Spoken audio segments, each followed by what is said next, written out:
If you followed the first part of our story, you know that the most magical moment of my life, the first kiss with the woman I admired in secret, was interrupted by the blinding light of a flashlight. I, Cassie, the scholarship mom, and Sarah, the perfect teacher, were caught in the school parking lot. What happened after that catch was not just a scandal. It was the beginning of the greatest trial we ever faced. Get ready. Because now I am going to tell you how rock bottom became the foundation of our empire. The walk to the principal's office felt like a funeral procession, where the silence was broken only by the echo of our footsteps in the empty and overly waxed hallway. I walked a step behind Sarah, head down, feeling the coordinator's gaze burning my back like a branding iron. My hands shook so much I interlaced them tightly in front of my body, digging my nails into my skin to try to focus on physical pain and not the overwhelming panic taking over my mind. I couldn't stop thinking about B, the risk of losing the scholarship, the fact that I, the poor and misfit mother, had just dragged the perfect teacher to rock bottom with me. Principal Vance's office was a hostile environment, decorated with dark, heavy wooden furniture that seemed made to intimidate whoever entered. The air conditioning was on a polar setting, freezing the cold sweat on my neck instantly, and the smell of furniture polish was so strong it nauseated me. Mrs. Vance sat behind her enormous desk, crossing her hands over the glass top, and stared at us with that expression of moralistic disappointment conservative people use as a weapon. Sarah remained standing beside me, rigid as a statue, but I could see the vein in her neck pulsing, betraying her contained rage. "I do not even know where to start," the principal said, her voice calm and terribly polite. Pathways Academy values above all family values and the exemplary conduct of its employees. What I witnessed in the parking lot was a grotesque violation of these principles. I shrank in the chair, feeling every word like a whip. Shame was a bitter taste in my mouth. I wanted to disappear, wanted to scream that it was my fault, that I had seduced the teacher, any lie that would clear Sarah's name. But before I could open my mouth, Sarah took a step forward, and her presence filled the room with a dignity the principal would never have. "What happened in the parking lot concerns my private life, Mrs. Vance," Sarah said firmly, without lowering her tone. "I was not on the clock, and Cassie is an adult woman. There was no violation of pedagogical conduct." The principal let out a dry, disdainful laugh and opened a folder on the desk. "Sarah, do not be naive. You are a representative of the school. Getting involved with a student's mother, especially a scholarship student." She paused dramatically, looking at me with undisguised disgust. "This constitutes a conflict of interest and, frankly, a lack of judgment that worries me. The paying parents would not view this favorably." The mention of paying parents was the final blow. There was the naked truth. The problem was not the kiss, it was the money. It was the fact that the elite teacher was mixing with the riffraff. I felt hot tears run down my face, tears of impotence before that system that reminded me, at every moment, that I did not belong there. "Student Beatrice's scholarship will be reevaluated by the board on Monday," the principal decreed, sealing my fate with the coldness of someone signing a random paper. "And as for you, Sarah, you are suspended from your duties indefinitely, while the board decides if your permanence is compatible with the institution's morality." The world spun. Suspended. Sarah was losing the job she loved, the career she built, because of me. I looked at her, expecting to see regret, expecting her to move away from me and apologize to the principal to save her own skin. But Sarah did not move a millimeter. She sustained the principal's gaze with impressive haughtiness. If the morality of this institution considers affection a crime, but tolerates the prejudice I see in the hallways every day, then perhaps I do not want to be part of it anymore, Sarah replied, and her voice did not shake. "Let's go, Cassie." She turned and extended her hand to me. The principal was gaped, shocked by the audacity, but Sarah did not wait for a reply. She took my cold hand, interlacing our fingers firmly in front of those two women judging us, and pulled me out of the room. We walked down the school hallway, now deserted and silent, holding hands. The sound of Sarah's heels echoed like a war cry, but inside, I was crumbling. We went out into the cold night, and the icy wind hit my tear-wet face. As soon as we reached the parking lot, away from eyes, I let go of her hand abruptly, backing away to my own body, hugging myself in a gesture of protection. Panic had taken over me. "What did you do, Sarah?" I asked, voice choked and hysterical. "Are you crazy? You lost your job. B is going to lose the school. I ruined everything." I started pacing back and forth, pulling my own hair, feeling the weight of guilt crush me. I couldn't accept that. I couldn't be the anchor that would sink her life. "Go away, Sarah. Go in there. Apologize. Say I grabbed you. Say I'm crazy," I begged, sobbing.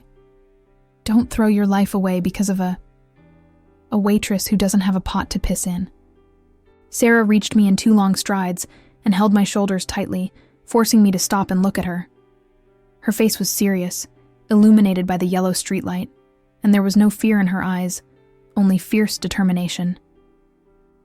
"Stop it, Cassie," she said, loudly, shaking me slightly to bring me back to reality. "I didn't lose anything worth keeping if the price is pretending to be who I'm not. That place has been suffocating me for years. You didn't ruin my life, you woke me up." I looked at her, trembling, unable to believe she was choosing chaos by my side instead of the safety of her salary. "But now what?" I whispered, defeated. "What are we going to do?" "I have nothing, Sarah. And now neither do you." Sarah let go of my shoulders and held my face with both hands, wiping the tears with her thumbs, repeating the affectionate gesture from the fishing booth, but now with desperate urgency. "Now we go to my house," she said, leaning her forehead against mine, mixing our breaths in the cold air. "We are getting out of here, we are going to have some wine, and we are going to figure this out. But I am not letting you walk away today, not after feeling what I felt in that kiss." The invitation hung in the air, charged with a promise that went far beyond solving professional problems. She was inviting me into her sanctuary, into the intimate space she protected so zealously. I knew that if I got into that car now, there would be no turning back. We were about to cross the final line, transforming the disaster of that night into the foundation of something new and terrifying. And looking into her eyes, I knew I would go to the ends of the earth with her. The ride to Sarah's apartment was made in a heavy silence, where the only sound was the car tires cutting the damp asphalt and our erratic breathing. When we entered her building, a tall, mirrored edifice in a wealthy part of the city, I felt like an intruder walking through a soap opera set, with my worn sneakers sinking into the plush elevator carpet. But Sarah didn't seem to notice the luxury around her. She was tense, shoulders rigid, holding my hand with a force that almost hurt, as if I were the only real thing in a world that had just crumbled. We entered her apartment, a wide and sophisticated space, decorated with neutral and cold colors, which screamed loneliness in every corner, confirming everything she had told me in my kitchen.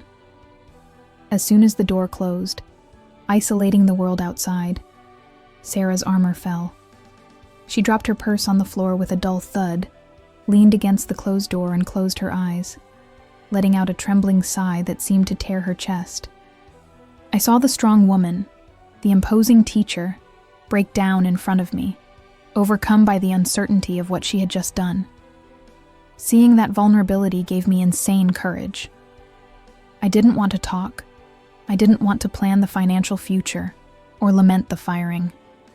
I wanted to erase the fear from her eyes in the only way that seemed to make sense in that moment, with my body. I approached slowly, heart beating in my throat, and placed my hands on her face. Sarah opened her eyes, moist and bright, and stared at me with a mixture of desire and despair. We didn't need words. I kissed her with a hunger I didn't know I had, a kiss salty with tears and sweet with promises, and she responded immediately, pulling my body against hers with an urgency that made us stumble backward. There was no delicacy in that moment, just a raw need to feel, to touch, to prove we were still alive, and that, if the world was against us, we would create our own world right there. My trembling hands went to the buttons of her flannel shirt, undoing them one by one in a hurry, while her hands pulled my t-shirt up, anxious to feel skin on skin. When the clothes fell to the living room floor, I finally saw her. Sarah was a living work of art. Her body was soft, ample, with generous curves begging to be touched. The diffused light of the lamp outlined the soft protrusion of her breasts, her wide and welcoming waist, the pale skin that seemed to glow in the gloom. She wasn't a retouched magazine model. She was a real woman, warm and palpable, and the beauty of it left me breathless. "You are beautiful," I whispered, voice failing, while my fingers traced the path from her waist to her hip. Sarah moaned low, a hoarse sound that vibrated in the air, and pulled me to the velvet sofa, pulling me down on top of her. The contact of our bodies was like a thermal shock. I felt her softness enveloping me, welcoming me, contrasting with my more prominent bones. She guided my hands over her body, without shame, wanting me to know her entirely, and I worshipped her with every touch, exploring every inch of that sandalwood-scented skin that was now hot as coals. The bedroom seemed too far away, so the sofa became our refuge. The night outside was cold and hostile, but there, between us, the heat was suffocating. I lost myself in her scent, in the taste of the skin on her neck, in the way she arched her back and called my name in a whisper that sounded like a prayer. There was no hierarchy, no rich or poor. There was only the sound of our mixed breathing and the friction of our bodies seeking relief and connection. I kissed every part of her as if I wanted to mark my territory, as if I wanted to engrave on her skin that she was no longer alone. Sarah reciprocated with overwhelming passion, her hands firm on my back, keeping me attached to her, guiding the rhythm of our horizontal dance. It was absolute surrender, where the fear of dismissal and panic of the future were burned by the fire of desire. In that moment, I understood that it didn't matter if we had lost everything out there. What we had gained there, in that sweaty and trembling embrace, was worth much more than any paycheck. When the climax finally came, leaving us panting and trembling, clinging to each other like castaways who found dry land, the silence that settled in the room was no longer one of loneliness. It was a filled silence, dense with affection and complicity. I remembered my own cell phone, which I had ignored since the night before. I grabbed the device from my purse on the floor, and the screen illuminated my failure. 12 missed calls from the diner, and a dry text message from the manager. "Don't bother coming in today, or tomorrow. Stop by HR to sign termination for cause. Job abandonment." The phone slipped from my hand and fell onto the soft sheet. I was unemployed, without tip money, without a fixed salary, with rent to pay and a small daughter. Sarah's resignation was a political act. Mine was a sentence of hunger. Air failed in my lungs and I started to shake, feeling hot tears of despair well up in my eyes. I had no reserves, no savings, nothing. "They fired me, Sarah," I whispered, voice choked. "The restaurant. They let me go.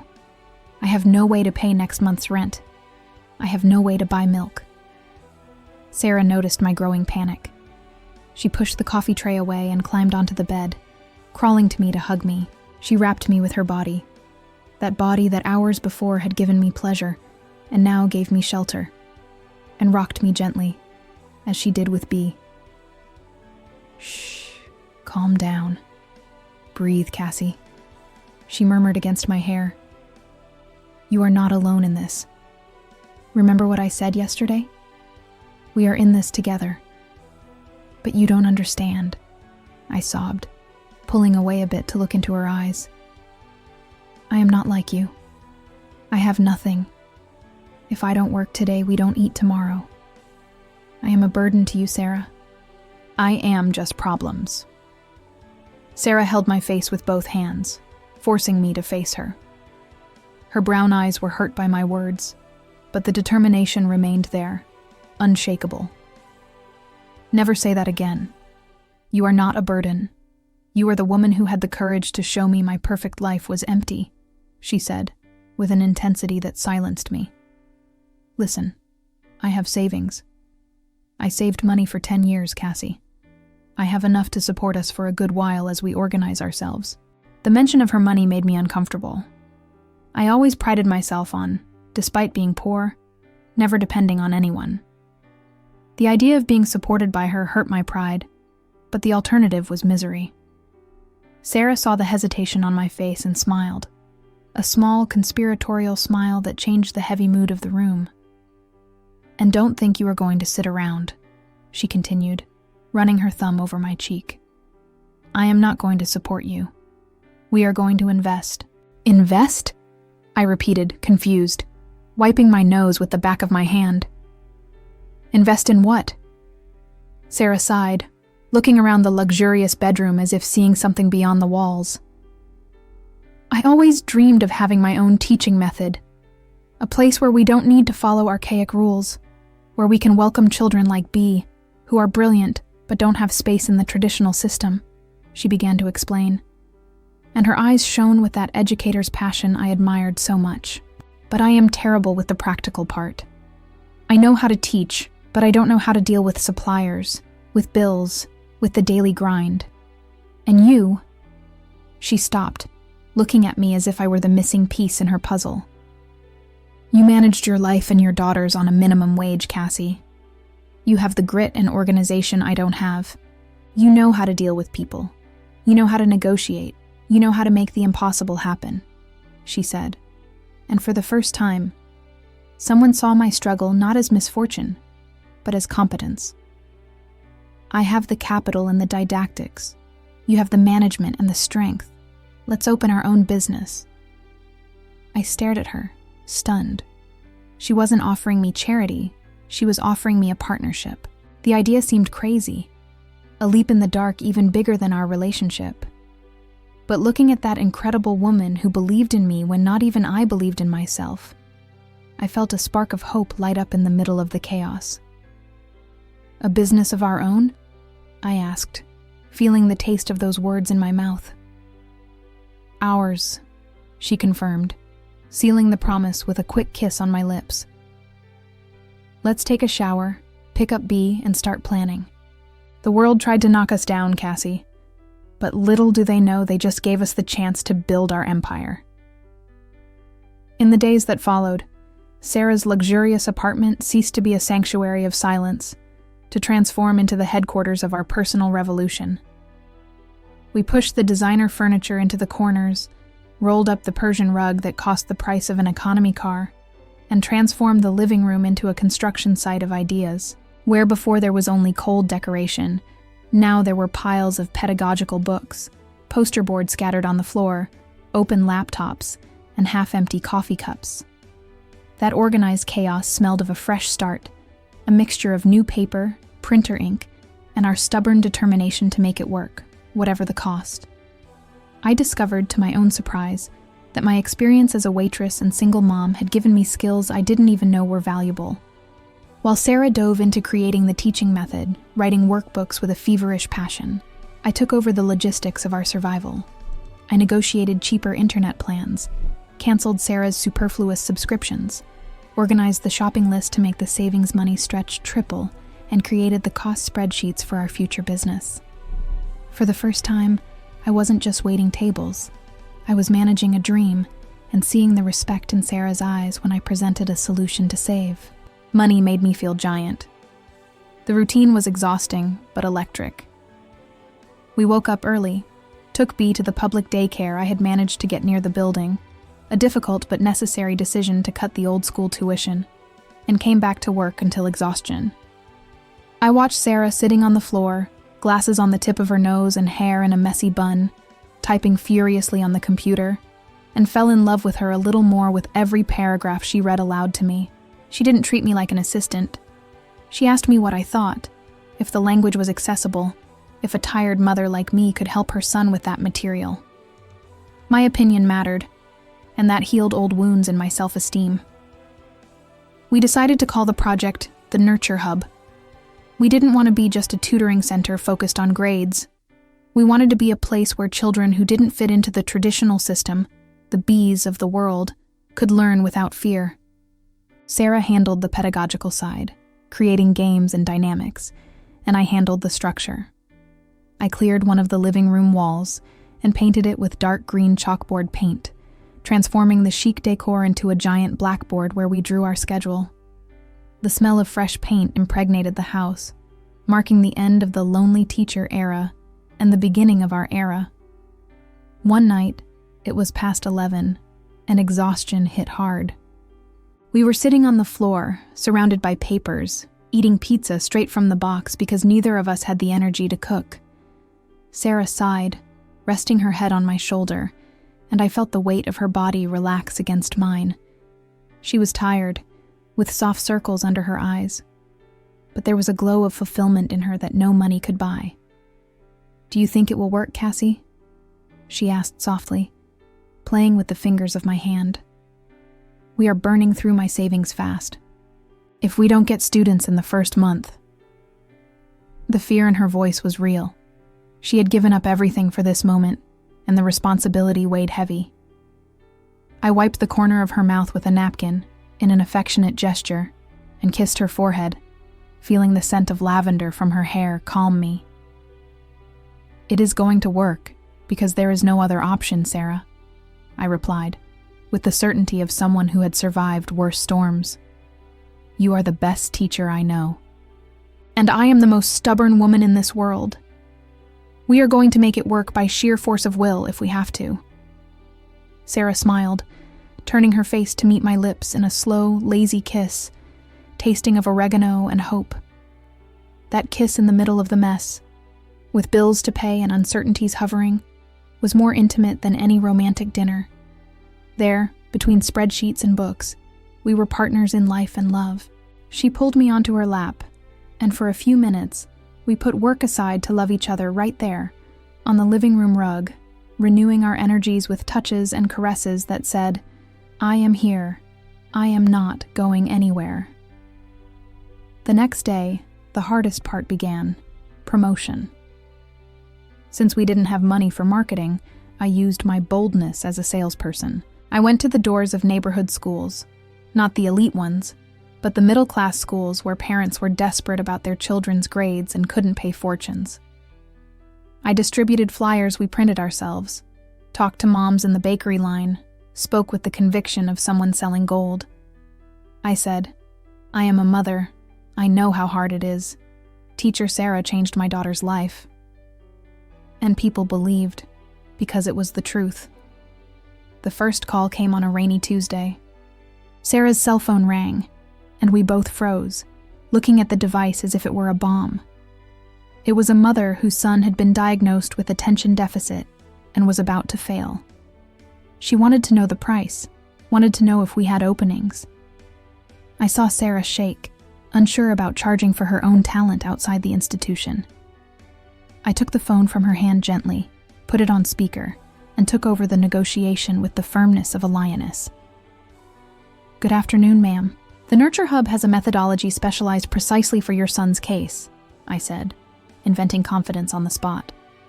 "Teacher Sarah has limited hours, but we can schedule an evaluation for Thursday." When I hung up the phone, with the first appointment scheduled, the silence in the room was broken by our scream of euphoria. Sarah jumped on top of me, laughing and crying at the same time, and we spun around the cramped room, knocking over papers, celebrating the first victory. We hadn't earned a cent yet, but we had earned the certainty that we were capable. Bea woke up with the noise and came running from the bedroom, rubbing her little eyes. Sarah picked her up, and the three of us hugged in a bundle of laughter and relief. I looked at those two, the woman of my life and my daughter, in the middle of that living room transformed into a school, and knew that the wealth I envied so much in others, I had finally conquered there, in that happy mess. But financial reality was still a monster lurking. The savings money was dwindling, and one student didn't pay the bills of the luxury apartment and our food. We needed volume. We needed a miracle, or a lot of sweat. and I was willing to sweat blood not to let that smile on Sarah's face disappear. The first months of the Nurture Hub were a blur of strong coffee, sleepless nights, and the smell of printer ink. Our living room, formerly a decor magazine environment, turned into a battle trench. We woke up before the sun rose, with the alarm clock ringing at 5 a.m, and only stopped when our eyes burned so much the letters in the workbook seemed to dance. The routine was brutal, much heavier than carrying trays at the restaurant, because now the weight I carried wasn't plates, but our future. Every student who quit was a punch to the stomach. Every parent who praised was a breath of life that kept us standing. I discovered that my School of Hard Knocks degree was worth a lot. While Sarah shone on the living room rug, sitting cross-legged teaching math with bottle caps to children the system had given up on, I tamed the administrative beast. I learned to make cash flow spreadsheets watching videos on the internet at dawn. I learned to be firm with suppliers and sweet with anxious mothers. I, who was always invisible, was now the first person parents saw. I served coffee at the makeshift reception desk, no longer as a servant, but as the business manager, and this change in posture even changed the way I walked around the house. But what marked me most in those long days wasn't the fatigue, it was watching Sarah work. There was a hypnotic beauty in seeing her teach. She forgot the world outside, forgot the debts, forgot she had been fired. Her face lit up when a child finally understood the lesson, and her patience was infinite. Sometimes, I stopped in the middle of a call, leaning against the kitchen door frame, just to admire the woman I loved exercising her gift. She was powerful, intelligent, and in those moments, seemed like a gentle giant. My desire for her, which before was purely physical, gained a layer of deep admiration that made my chest swell with pride.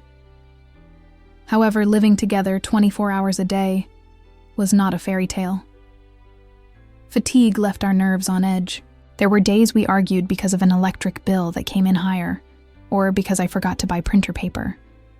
There were nights we ate eggs on toast in silence, too exhausted even to talk. But, unlike my past relationships, where silence was the harbinger of the end, with Sarah, silence was just a pause to recharge. We learned to read each other's signals. When she rubbed her forehead, I knew she needed tea and 5 minutes of peace. When I got too quiet, she knew I was worried about money and came to massage my tense shoulders. Our intimacy changed. The wild and urgent sex of the first weeks gave way to something sweeter and necessary. They were stolen kisses between one class and another, a tight hug in the kitchen while we waited for the microwave to beep, her hand seeking mine under the table while we did the month's accounts. Her touch became my fuel. Sometimes, in the middle of the afternoon, when the house was full of children, she passed by me in the narrow hallway and brushed her hip against mine, or winked conspiratorially, and that was enough to give me energy for 3 more hours of work. One night, specifically, stuck in my memory. It was 2 a.m. and we were finishing assembling little gift bags for the students, a marketing strategy I invented to retain parents. Sarah was sitting on the floor, hair all messy, eyes red with sleep, pasting crooked stickers on the little bags. She stopped suddenly, put down the glue and hid her face in her hands, shoulders shaking. I dropped everything and ran to her side, thinking she was crying from despair. But when I touched her, she lifted her face and started to laugh, a hysterical laugh of fatigue. "Look at us, Cassie," she said, pointing to the messy room. "I have a doctorate in pedagogy, and I am here, in pajamas, gluing stickers on paper bags at dawn. And you should be sleeping." I smiled, pulling her between my legs and hugging her from behind, resting my chin on her shoulder. "It is the best mess I have ever seen in my life," I whispered in her ear, "and I prefer gluing stickers with you here than serving banquets to rich people out there."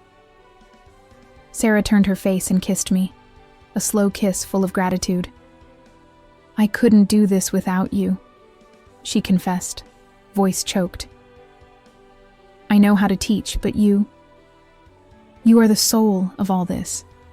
You transformed my cold house into a home, and my crazy dream into a real company. Those words were worth more than any salary I ever received. We lay down right there, in the middle of the living room, surrounded by brown paper bags, and fell asleep hugging, smelling of glue and the certainty that we were building something solid. Money was still tight. We counted coins to buy meat, and the fear of failure still haunted our dreams. But the partnership was unbreakable. And it was in this mixture of exhaustion and love, fear and courage, that luck began to turn. The following week, it wasn't one parent who called, nor two. The phone started ringing nonstop. The word of mouth from the mothers had started to work. Teacher Sarah's method and Cassie's service were becoming the talk of the neighborhood. The grind was about to bear fruit, and we barely knew that our living room was getting too small for the size of what we had created. The growth of the Nurture Hub was not gradual. It was an explosion. It happened on a Tuesday, when one of the most influential mothers in the neighborhood, whose son had passed the year with A's for the first time thanks to Sarah, posted an emotional testimonial in the luxury condo's WhatsApp group. That same afternoon, our phone did not stop ringing. It was desperate mothers, parents looking for miracles, coordinators from other schools wanting to understand our secret. In a matter of days, our schedule of open slots disappeared, and for the first time in my life, we had to create something I only saw in famous doctors' offices: a waiting list. The end of the month arrived bringing a ritual I feared: closing the books. I sat on the living room floor, laptop on my lap and bank statement open, prepared to see Sarah's savings money decreasing.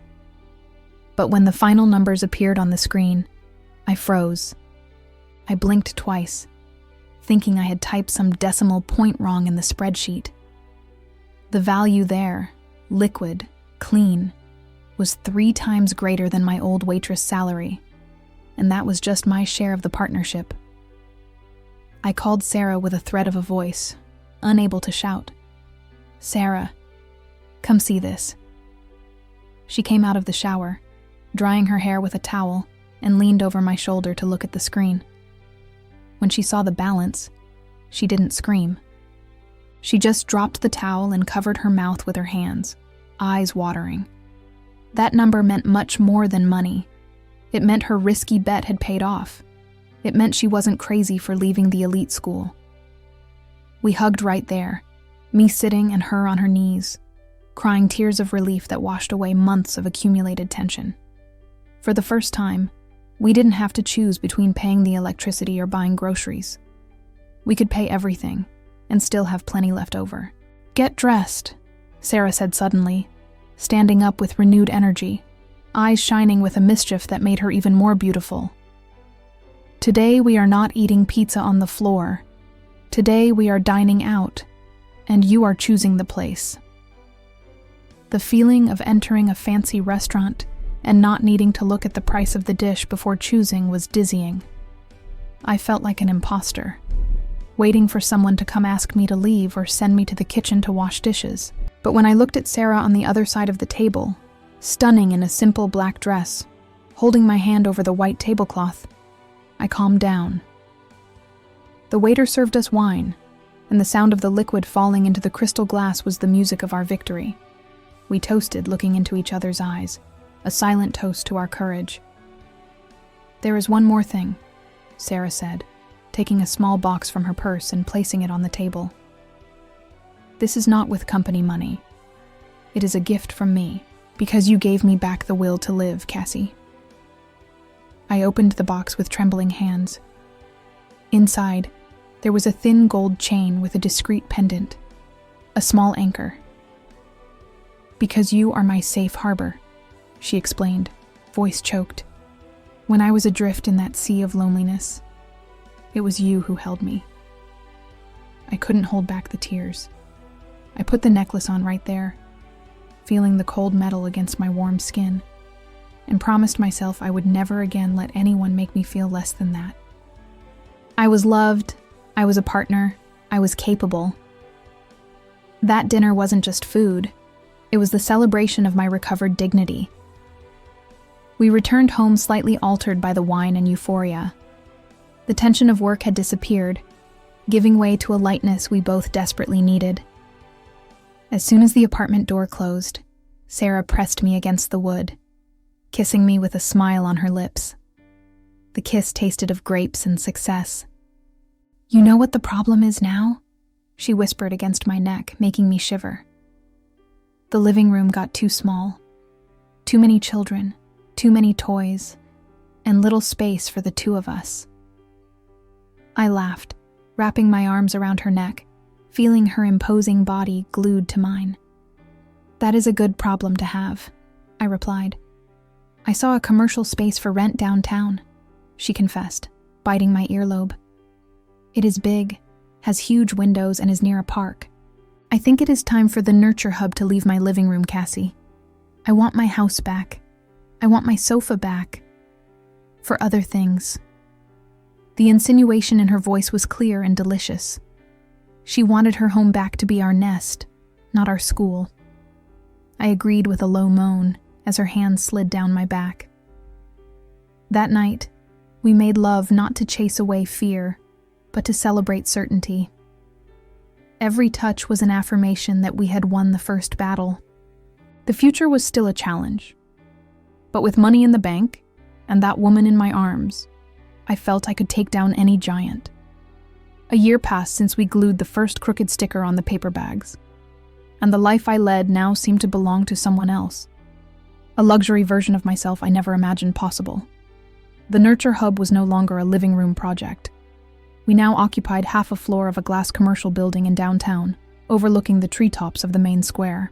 The smell of frying oil that permeated my old clothes was replaced by the aroma of fresh espresso and bamboo room scent we used in the reception. I walked the corridors of our company, listening to the sound of my own heels, no longer running in fear of being late, but with the firm steps of someone who owns her own time and destiny.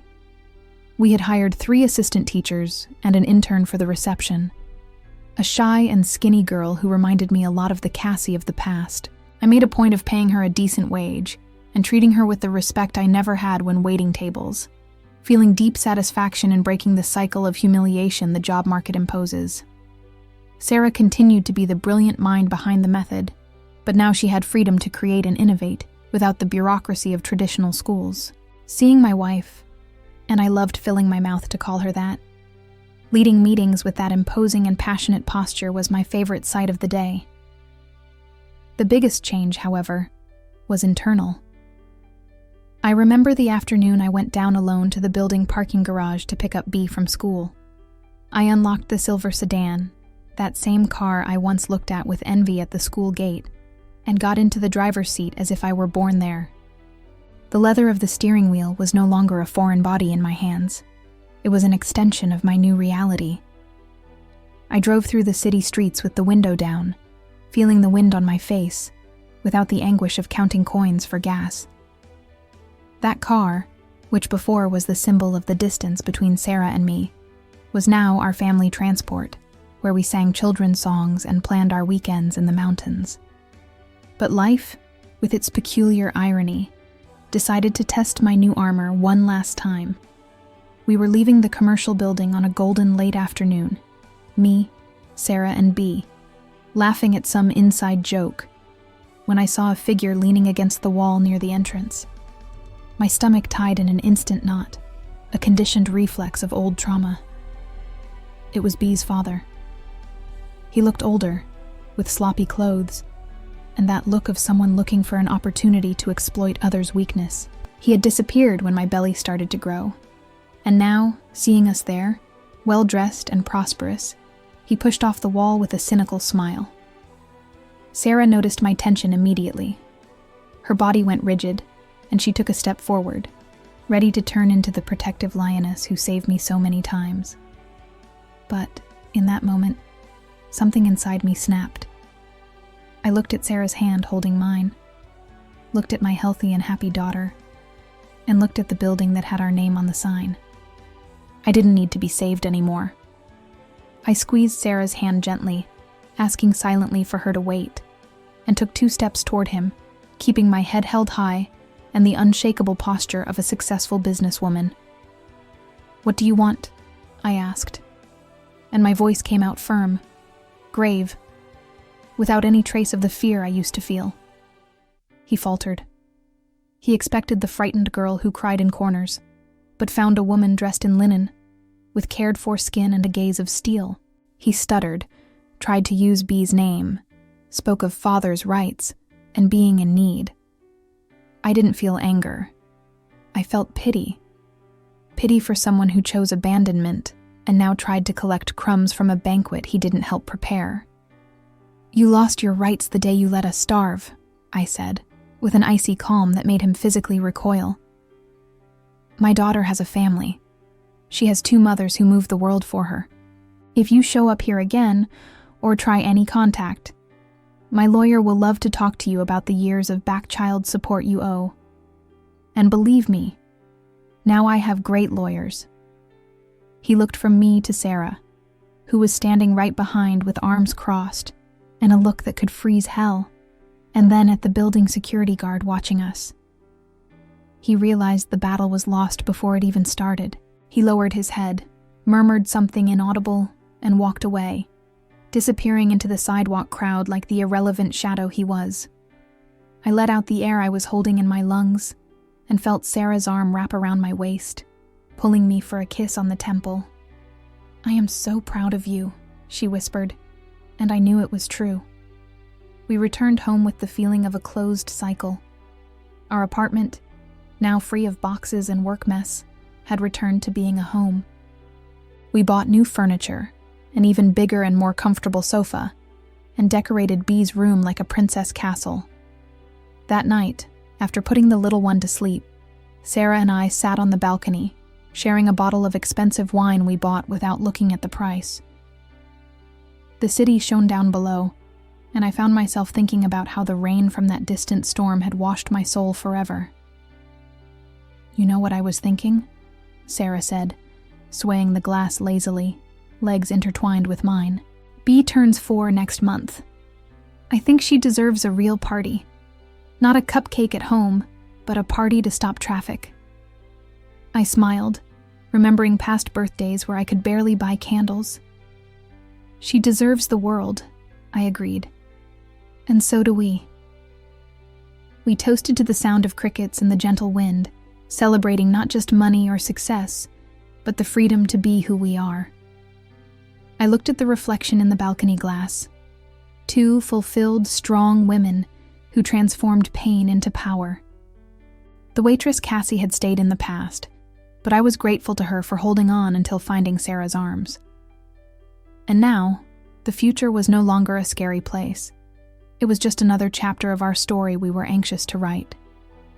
The garden of our new house was unrecognizable, transformed into an enchanted kingdom with golden lights hanging from the trees and tables decorated with white linen tablecloths.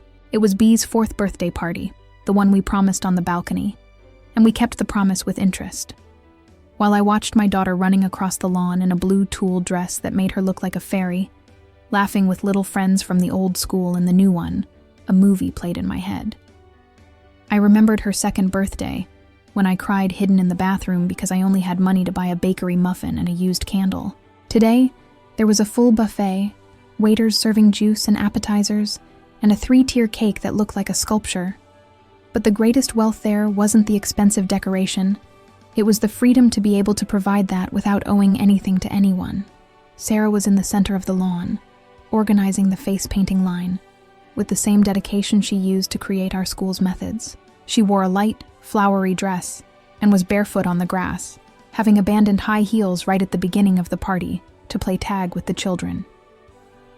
Seeing the woman who was once the unreachable and lonely teacher, now surrounded by laughter and love, being the mother B chose with her heart, made my eyes overflow. She looked at me from the other side of the garden and winked, a conspiratorial gesture that said, "We made it." And my heart warmed with that absolute certainty that I was exactly where I was supposed to be. The time to sing happy birthday was the moment reality hit me with full force. We gathered everyone around the cake table.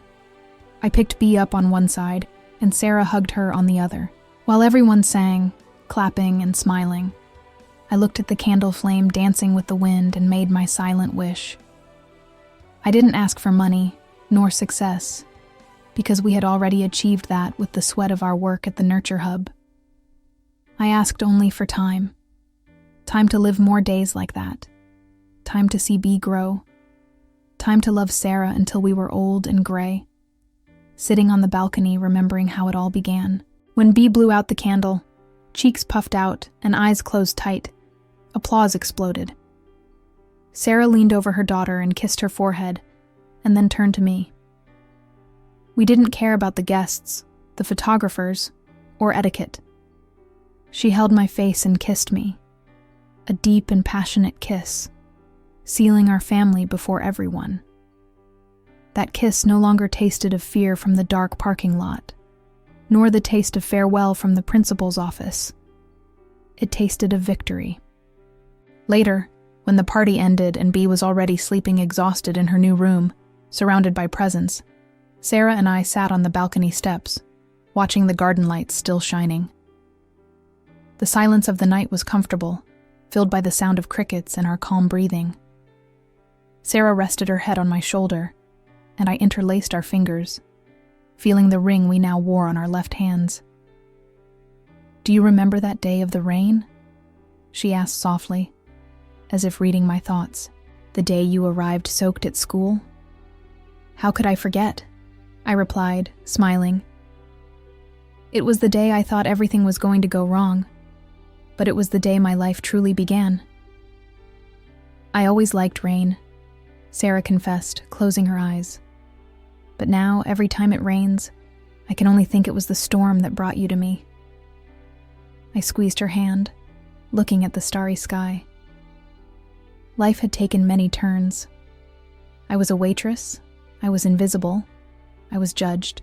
But now, I was Cassie, partner, mother, and the great love of Sarah. And while the cool night breeze touched my face, I silently thanked that torrential rain from 2 years ago. It hadn't come to punish me.